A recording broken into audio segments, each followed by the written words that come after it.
नमस्कार, मैं हूं आशीष चित्रांशी और आप देख रहे हैं the news launcher. Mid day मुद्दा विद अशोक वानखेड़े। और आज दोपहर भारत में जो हाहाकार मचा हुआ है, कोहराम मचा है ईरान युद्ध से, उस पर चर्चा करेंगे, क्योंकि इस विषय पर इस देश में कोई चर्चा नहीं करना चाहता।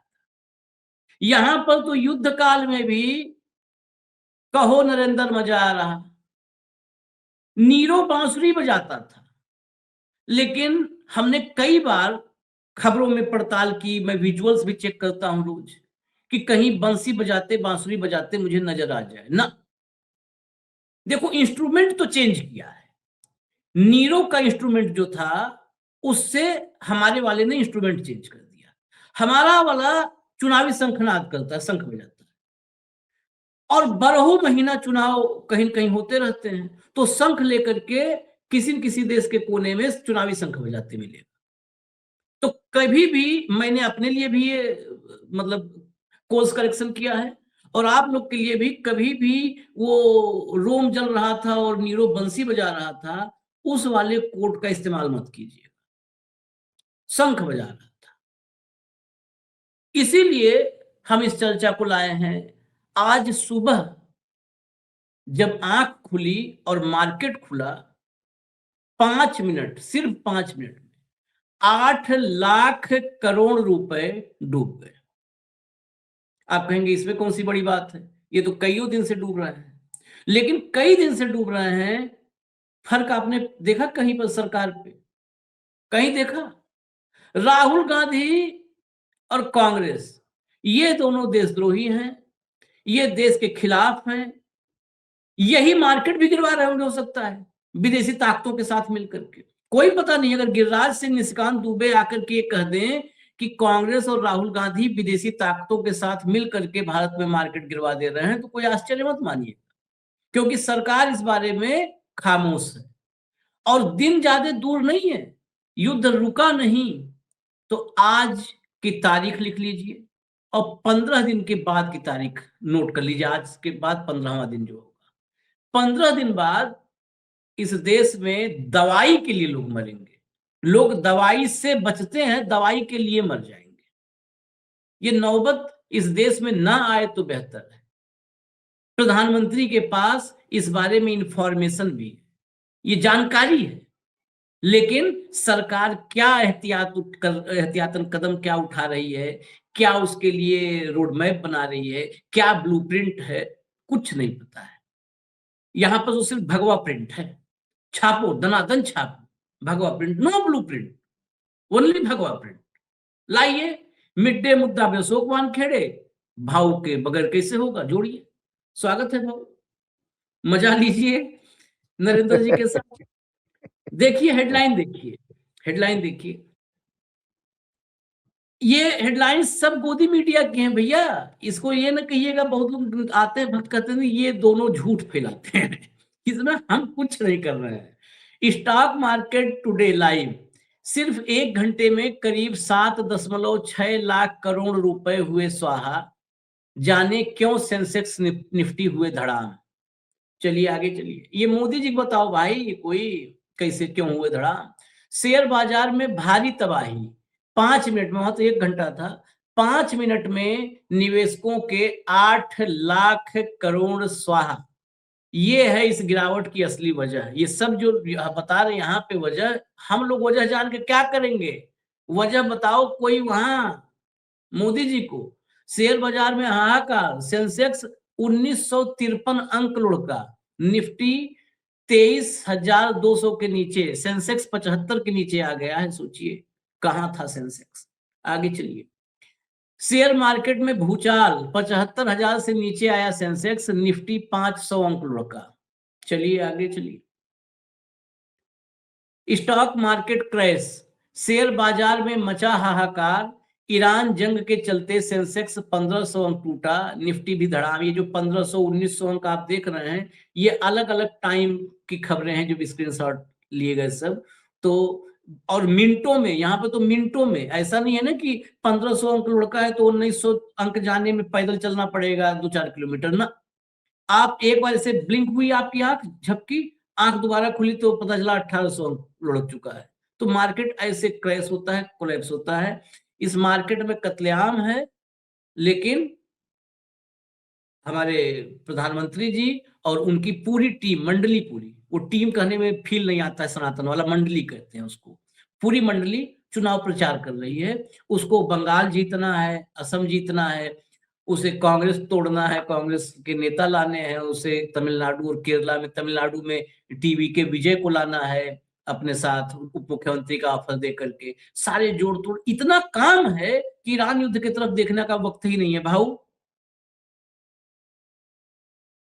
ईरान युद्ध का छोड़िए आशीष जी, ईरान और इसराइल में क्या हो रहा है, अमेरिका में ड्रोन जा रहे हैं, ये सब अपने जगह पे है।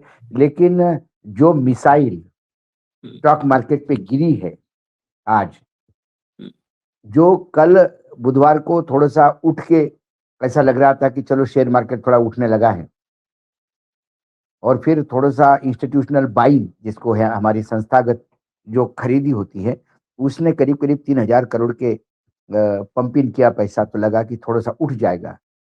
लेकिन कल रात को गैस स्टेशन पे, मतलब गैस की जो उनकी फैसिलिटी थी उस पे हमला इजराइल और अमेरिका का, और उसके बाद ईरान का सभी तेल कंपनियों को टारगेट बनाने का वार्निंग।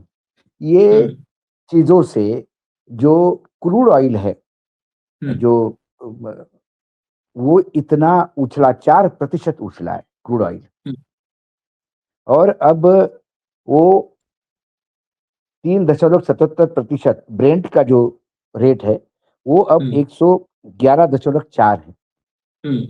मैंने ये, जब लोग 87 और 83 पे बात कर रहे थे और मार्केट था, तब फॉरवर्ड ट्रेडिंग 100 क्रॉस कर चुका था ब्रेंट का, और तब भी मैंने कहा था कि ये 100 बहुत जल्दी क्रॉस करेगा। ये अब 104 पे क्रॉस हो रहा है। मैं फिर एक बार दर्शकों को बता दूं, जब एक 111 पे गया है, 111.4 पे रहा है, और जब तक ये कार्यक्रम आप तक आएगा तब तक 112 हो जाए तो आश्चर्य नहीं, क्योंकि यहाँ मिनट मिनट में फर्क पड़ रहा है। दूसरी जो महत्वपूर्ण बात है कि हार्मोज खुल नहीं रहा है, और यदि हार्मोज कल खुल भी जाए तो हार्मोज से तेल कहां से आएगा? यदि सारे तेल कुएं पे मिसाइल हिट करेगी तो उसको रिपेयर होने में 1 साल लगेगा, तो तेल का शॉर्टेज, उपलब्धता भी नहीं होगी। रशिया बेचेगा, अमेरिका बेचेगा, वेनेजुएला के तो मैंने पहले बता दिया था, वेनेजुएला पे कंट्रोल अमेरिका का है, लेकिन वहां पे उनकी मशीनरी जंग खा चुकी है, इतने 10 सालों से सैंक्शंस थे, तो वहां पे अभी millions of dollars and trillions of dollars America को पंपिंग करने पड़ेंगे। वो फैसिलिटी शुरू करने में 1 साल का टाइम है। थोड़ा बहुत अफ्रीका देगा, तो तेल की किल्लत पूरे विश्व में रहेगी तो कीमतें बढ़ेगी। एक ये सेंटीमेंट है, कीमतें बढ़ते से ही आ गया। दूसरी बात है, जो बैंकों में जो सबसे ज्यादा शेयर मार्केट टूटा है, बैंक्स के शेयर में, उसका सबसे बड़ा कारण है एचडीएफसी में 3% टूटा है। अब एचडीएफसी के जो चेयरमैन थे आशीष जी, अतनु चक्रवर्ती, उन्होंने इस्तीफा दिया, और इस्तीफा का कारण जो था वो नैतिक चिंता बताया। नैतिक चिंता बताने के बाद ऐसा एक ग्रे एरिया उन्होंने छोड़ दिया कि क्या नैतिक चिंता इस देश को लेके है, नैतिक चिंता सरकार को रवैये को लेके है, नैतिक चिंता आरबीआई को लेके है, कि नैतिक चिंता किसी एक उद्योगपति को बढ़ाने के लिए है। बैड डेब्ट्स कितने हैं, 11 लाख करोड़ से ज्यादा के राइट ऑफ किए हैं लोन, ये अभी राज्यसभा में बताया था वित्त मंत्री ने। तो ये सारा कम्युलेटिव जो इफेक्ट है, और ये सिर्फ एक ऐसा शेयर मार्केट टूटा मतलब ऐसा नहीं कि कोई शेयर एकदम लुढ़ के कोई लोग रहते, मैं सेक्टर वाइज बताता हूँ आपको। बैंक में 2.70% की गिरावट है, बहुत बड़ी गिरावट मानी जाती है। फाइनेंशियल इंस्टीट्यूट जो है वो, या फाइव जिसको हम कहते हैं, वो करीब करीब 2.86 है। उसके बाद आईटी सेक्टर में 2.38 है। एफएमसीजी जो खाने पीने की, वो जो एफएमसीजी मतलब कोलगेट से लेके तमाम टूथपेस्ट से लेके नमक तक की सारी कंपनियां आती है, वो 1.8% है। मेटल्स में 1.6% है। मीडिया में 1% है।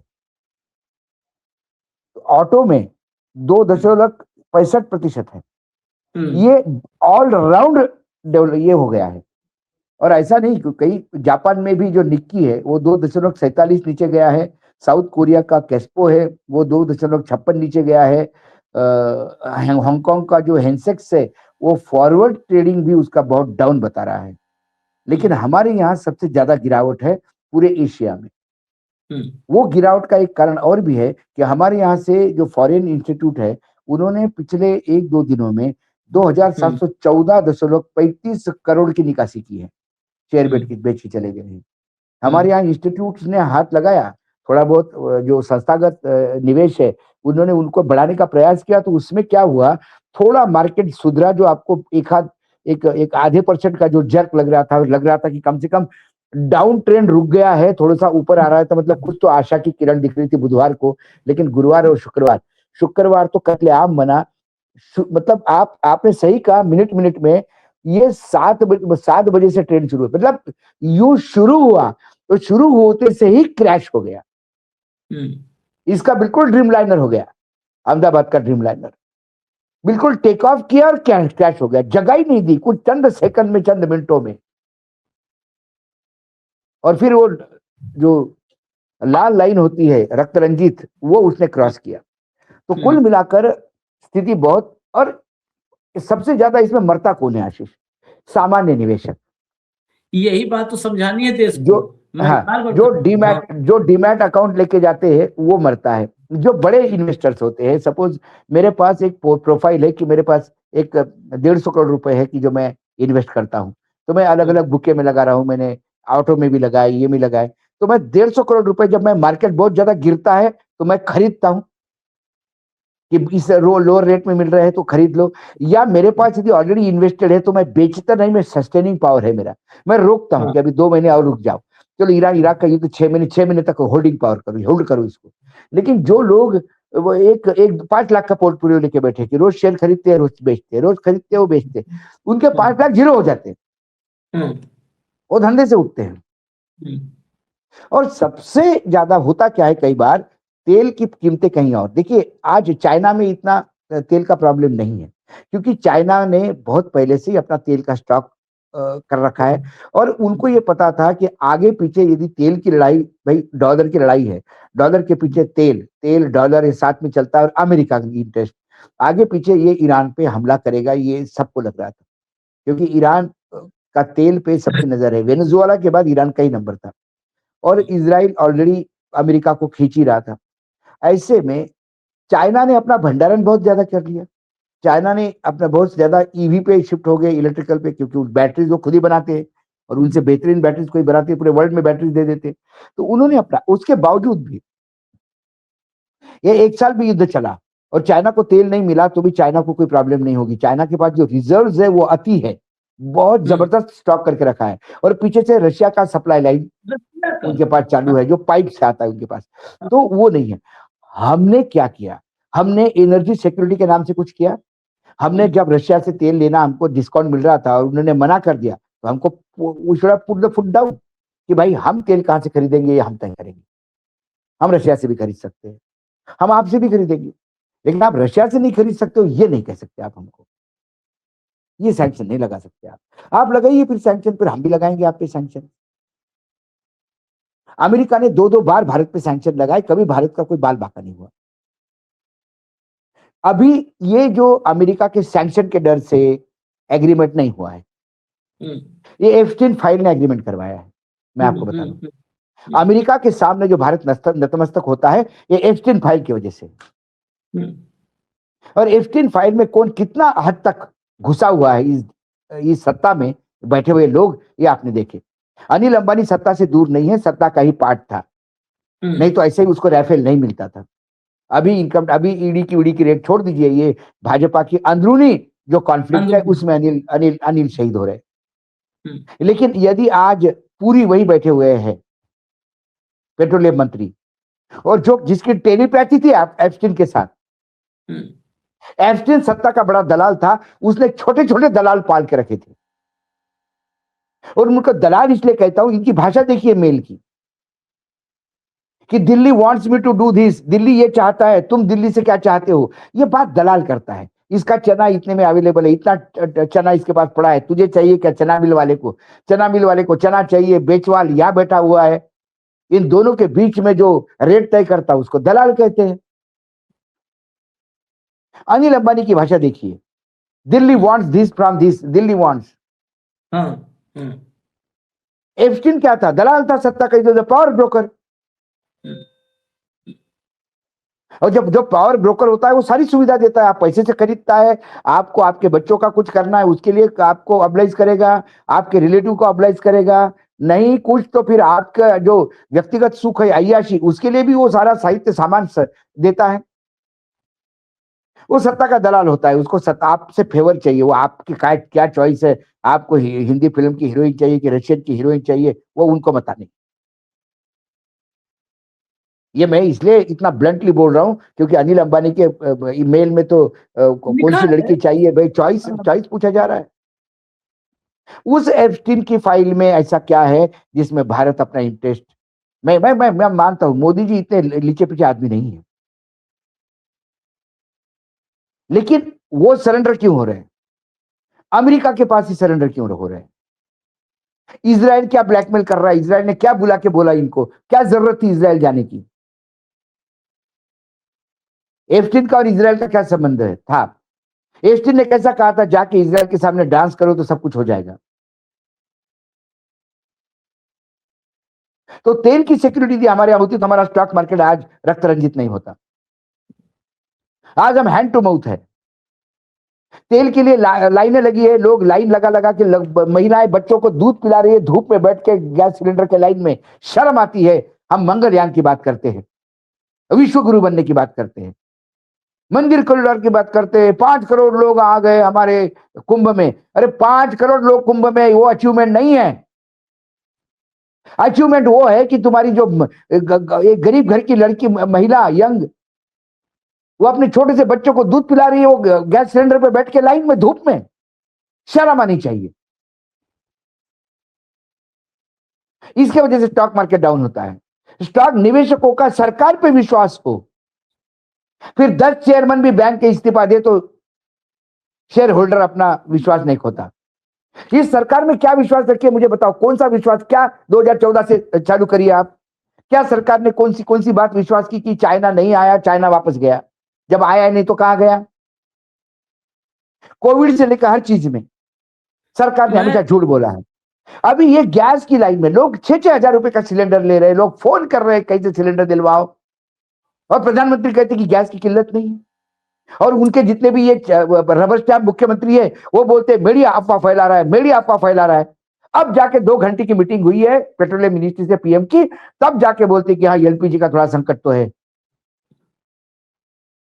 नहीं तो शुरू में पता है भाऊ, गलत आप गलत कह रहे हैं। शुरू में वाकई क्राइसिस नहीं थी, मोदी के पास कोई क्राइसिस नहीं थी, मोदी के जो है आसपास जो चमचे हैं उनके पास कोई क्राइसिस नहीं थी।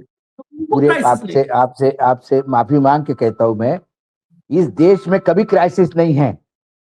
मोदी स्वयं क्राइसिस में है, इसलिए देश क्राइसिस में है। एग्जैक्टली, बस एक लाइन है ये, यही मोदी एक लाइन। एप्स्टीन के क्राइसिस में है। अब मैं सुब्रमण्यम स्वामी को बिल्कुल विश्वास के साथ सुनने लगा हूं कि चाइना में कुछ पड़ा है, फिल्में पड़ी है, सीडी पड़ी है, फाइलें कुछ पड़ी है अमेरिका में। अमेरिका का राष्ट्रपति कहता है मैंने मुंह खोल दिया तो इसका पॉलिटिकल करियर खत्म हो जाएगा।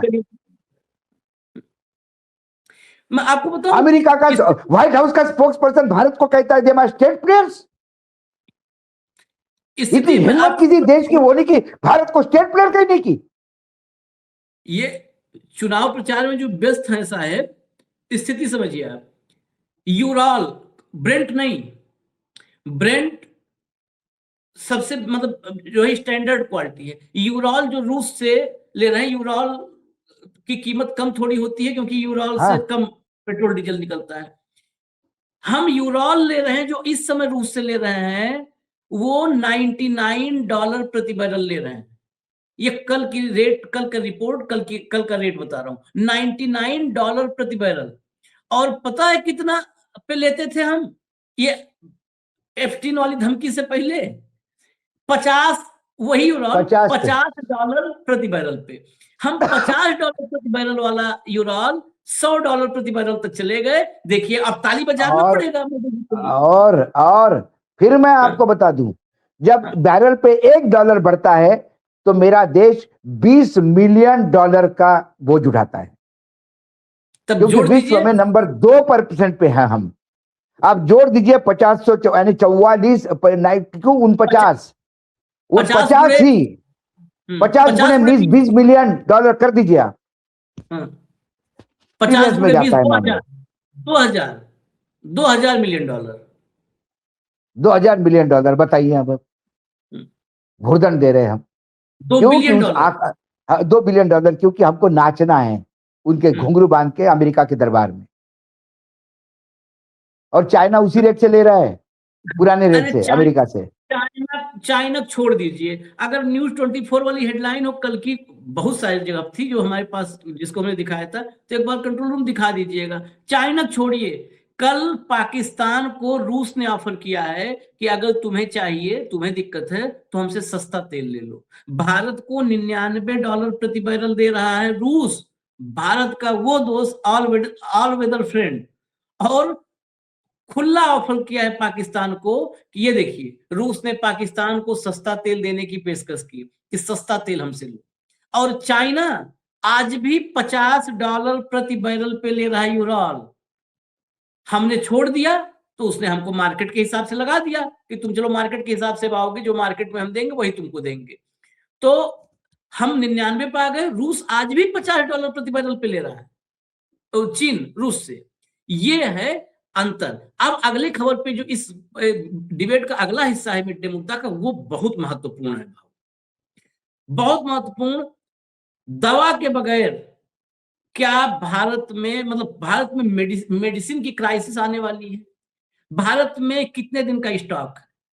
खबर है कि भारत में 13 से 15 दिन का स्टॉक है। मोदी को इसके लिए एक अलर्ट दिया गया है, चिट्ठी लिखी गई है, बहुत महत्वपूर्ण है जो चिट्ठी लिखी गई है। लेकिन आपने कहीं पर हेल्थ मिनिस्ट्री का, कहीं पर कोई भी अब तक कोई ब्लूप्रिंट सामने आया हो, कोई मीटिंग या कोई आश्वासन, कोई ऐसी खबर नहीं है।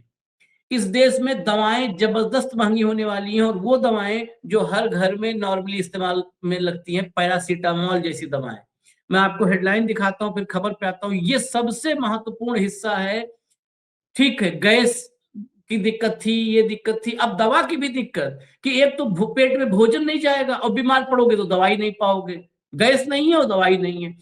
क्रूड एलपीजी के बाद जंग की आग में झुलसने जा रही दवाइयां, फार्मा इंडस्ट्री पर दिखने लगा युद्ध का असर। जरा इसके भीतर चलिए इस खबर के।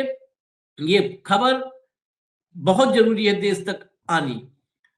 ईरान, इजराइल और अमेरिका के बीच बढ़ते तनाव की तपिश अब सीधे आपकी मेडिकल किट तक पहुंच गई है। कच्चे माल की कमी और माल ढुलाई की बढ़ती लागत के कारण बुखार, शुगर और इन्फेक्शन जैसी बीमारियों की जरूरी दवाएं 10 से 20% तक महंगी हो सकती हैं। और बीमारी देखिएगा, बुखार, शुगर जहां पे इस देश में मतलब हमको लगता है 10 में 7 आज की तारीख में पीड़ित है। भारत की फार्मा इंडस्ट्री काफी हद तक कच्चे माल यानी एक्टिव फार्मास्यूटिकल इंग्रेडिएंट्स के एपीआई जो होते हैं के आयात पर निर्भर है। फेडरेशन ऑफ फार्मा एंटरप्रेन्योर्स के अनुसार महज 8-9 दिनों के भीतर, ये डेटा देखिएगा आप लोग सब दर्शक, 8-9 दिनों के भीतर इन कच्चे माल की कीमतों में 20% से 60% तक का उछाल देखा गया है। 20% से 60% का उछाल, कल्पना करिए। आगे चलिए जरा, अगले प्लेट पर आइए। किन दवाइयों पर बुरा असर पड़ेगा ये भी समझिए। दिल्ली ड्रग ट्रेडर्स एसोसिएशन का कहना है कि सप्लाई चेन प्रभावित होने से पैरासीटामोल, मेटफॉर्मिन शुगर की दवा और एजिथ्रोमाइसिन एजी, मतलब ये वो दवाएं मैं पढ़ के बता रहा हूं कि जिनको मैं डॉक्टर के पास जाए बगैर भी जानता हूं कि वो खराश हुआ, बुखार हुआ, जो नॉर्मली हर घर में बच्चों को हुआ, बड़े हुआ, तो पैरासीटामोल और एजी ले लो, पैरासीटामोल और एजी ले लो, वही ये सब के दाम। ये वे दवाएं हैं जिन्हें देश के लाखों मरीज हर दिन अपनी जीवन शैली का हिस्सा मानते हैं। लाइन बड़ा बढ़िया लिखा है, कम से कम जिसने भी लिखा इस देश में रेयरेस्ट ऑफ रेयर है भाई, कि हर दिन अपनी जीवन शैली का हिस्सा मानते हैं लाखों की संख्या में लोग। आगे चलिए जरा, आगे चलिए। मोदी जी के ही जब तक जौहर पे नहीं आएंगे उनके प्रताप पर। दवाओं के दाम बढ़ने के पीछे केवल युद्ध या रसायनों की कमी ही कारण नहीं है।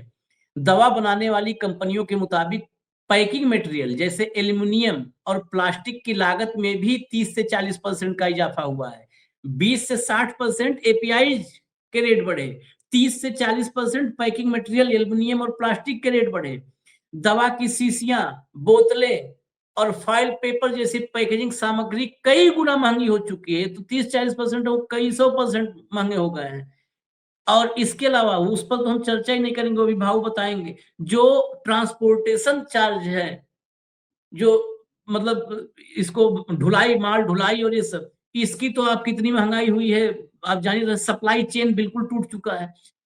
अब ये देखिएगा जरा, पढ़िएगा, कहीं पर तो लोग कहेंगे दवाई कम हो गया तो उसमें भी मोदी जी जिम्मेदार। तो मोदी जी जिम्मेदार किस चीज के लिए हैं? न दवाई के लिए, न कमाई के लिए, न गैस के लिए, न चूल्हे के लिए। कहते हैं दवा दारू, खाली दारू के लिए लगता है इस देश में जितनी पॉलिसी आप देखो, दारू वाली पॉलिसी में देखिए कितने चौकन्ना रहते हैं। देखिए, हालात की गंभीरता को देखते हुए विभिन्न फार्मा संगठनों ने केंद्र सरकार को एक इमरजेंसी रिपोर्ट सौंपी है। ये लाइन देख लीजिए। इस पत्र में चेतावनी दी गई है कि यदि सरकार ने तुरंत हस्तक्षेप नहीं किया तो देश में जरूरी दवाओं की भारी कमी हो सकती है और वर्तमान प्रोडक्शन कॉन्ट्रैक्ट घाटे का सौदा बन जाएंगे। और इसमें कोई दो राय नहीं है। इसके साथ और ये महत्वपूर्ण है, जो मैंने कहा था कि कितने दिन का स्टॉक है, इसमें नहीं आपको दिखा है, मैं आगे दिखवा दूंगा। लेकिन 10 से 15 दिनों का स्टॉक, जो एक्सपर्ट बता रहे हैं फार्मा इंडस्ट्री के, वो कह रहे हैं कि 10 से 15 दिनों में नहीं स्थिति सुधरी तो बाजार में मौजूद दवाओं का स्टॉक खत्म हो सकता है, जिससे ब्लैक मार्केटिंग और कालाबाजारी का खतरा बढ़ जाएगा। ये जो है अब तक की स्थिति है। भाऊ, अब बताइए, इधर तो किसी ध्यान नहीं था। देखिए, फार्मा का थोड़ा फार्मा इंडस्ट्री को समझना होगा आशीष। हमारे यहाँ जो फार्मा इंडस्ट्री के बल्क ड्रग है वो आयात होते हैं, और उस ड्रग के फॉर्मुलेशन से हमारे यहाँ दवाइयाँ बनती हैं। हमारे यहाँ कई बड़ी कंपनीज है जो दवाई इंटरनेशनल मार्केट में एक्सपोर्ट करती है। हम अमेरिका में भी दवाई एक्सपोर्ट करने वाले बड़े लोग हैं। लेकिन ये सारे कॉन्ट्रैक्ट्स जो है, ये एनुअल कॉन्ट्रैक्ट्स या बहुत लंबे समय के लिए कॉन्ट्रैक्ट्स होते हैं। कि सपोज पैरासिटामोल मुझे अमेरिका में देना है इंडिया से बना के, तो उनके सॉल्ट के अनुसार मुझे देना है, उनके क्वालिटी के अनुसार, और वो एक प्राइस पे फिक्स होता है जिस पे देते हैं। लेकिन कल यदि प्राइस फ्लक्चुएशन होता है तो ये घाटे का सौदा होगा मेरे लिए, क्योंकि मेरा आयातित मटेरियल महंगा होगा। आयातित मटेरियल इसलिए महंगा होगा कि मैं बार बार कह रहा था कि ये सिर्फ पेट्रोल का प्रोडक्ट नहीं है। अभी प्रॉब्लम ये हो रही है आशीष जी कि सारे इंश्योरेंस कंपनियों ने और सारे जो फ्रेट है जिसके जहाजों के, उन्होंने उसको मल्टीफोल्ड बढ़ाया है। क्योंकि इंश्योरेंस कंपनियों को लगता है कि इतनी जबरदस्त रिस्क है अभी इस युद्ध के बारे में, पता नहीं कौन सा ड्रोन किसको हिट कर जाएगा, कौन सा फ्लैग का अलाउ करेगा, किसका फ्लैग अलाउ नहीं करेगा। इसके चलते फ्रेट रेट बहुत बढ़ गए हैं।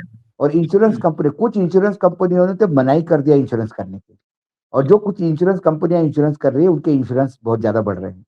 तो आपकी लॉजिस्टिक कॉस्ट बढ़ रही है। लॉजिस्टिक कॉस्ट के साथ जो चाइना है, इसने भी मार्केट टाइट करके रखा है। तो कुल मिला के इनपुट कॉस्ट बढ़ रही है। जब इनपुट कॉस्ट बढ़ेगी तो आउटपुट कॉस्ट भी बढ़ेगी। अब आए थे भारत पे। भारत में पेट्रोल की प्राइसेस बढ़ रही है, ये सब जानते हैं। पेट्रोल की किल्लत होगी, जिस हिसाब से अभी युद्ध चल रहा है उस हिसाब से ट्रांसपोर्टेशन पे भी मार पड़ेगी। दूसरी बात, प्लास्टिक जो है, प्लास्टिक का बेसिक मटेरियल पेट्रोलियम प्रोडक्ट से आता है। प्लास्टिक का जो दाना है वो पेट्रोलियम प्रोडक्ट से आता है। तो यदि क्रूड में ही मारामारी है तो फिर उसके भी भाव बढ़ते हैं। इसलिए पैकेजिंग मटेरियल जा रहा है। बहुत सारा एल्यूमिनियम अपने यहाँ से इंपोर्ट होता है और उसके फिर फॉइल्स बनते हैं, वो पैकिंग मटेरियल में यूज होता है। हमारे यहाँ पैकिंग मटेरियल कागज का नहीं होता, या तो प्लास्टिक का होता है, या कांच की शीशी का होता है, या फिर फॉइल का होता है, ज्यादातर फॉइल का होता है।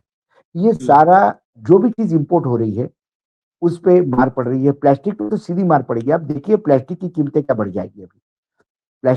प्लास्टिक का उपयोग ही बहुत महंगा हो जाएगा। जो प्लास्टिक बिल्कुल सबसे सस्ता हुआ करता था, क्योंकि पेट्रोलियम प्रोडक्ट से ही प्लास्टिक आता है, वहीं से आता है ये पॉलीमर। तो एक वो मारामारी है। दूसरी बात, जो आप माल आयात कर रहे हो वो डॉलर की प्राइस बढ़ती जा रही है, डॉलर की प्राइस बढ़ती जा रही है, तो भी आपका माल महंगा पड़ रहा है।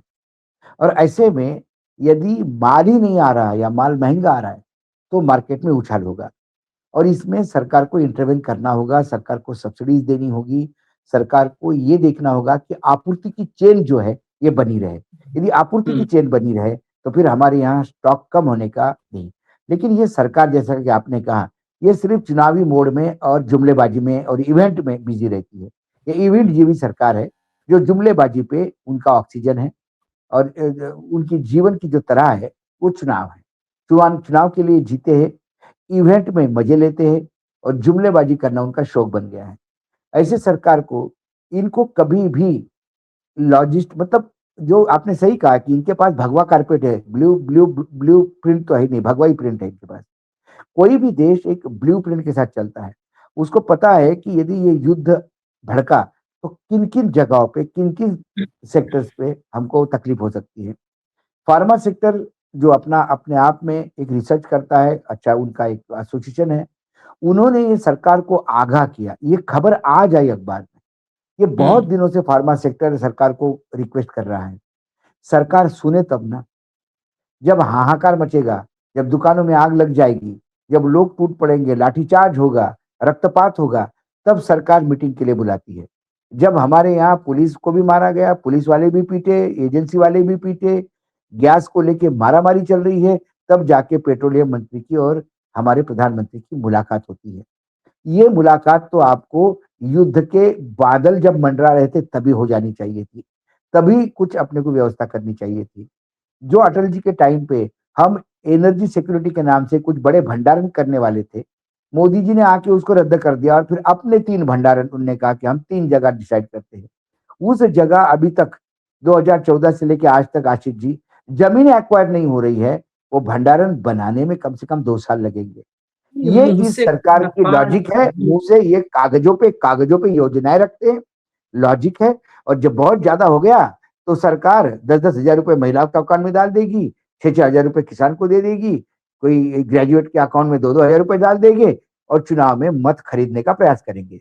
इसके बावजूद भी लोगों ने मत नहीं दिया तो ज्ञानेश कुमार जी है ही, ज्ञानादेश से फिर सत्ता में आएंगे।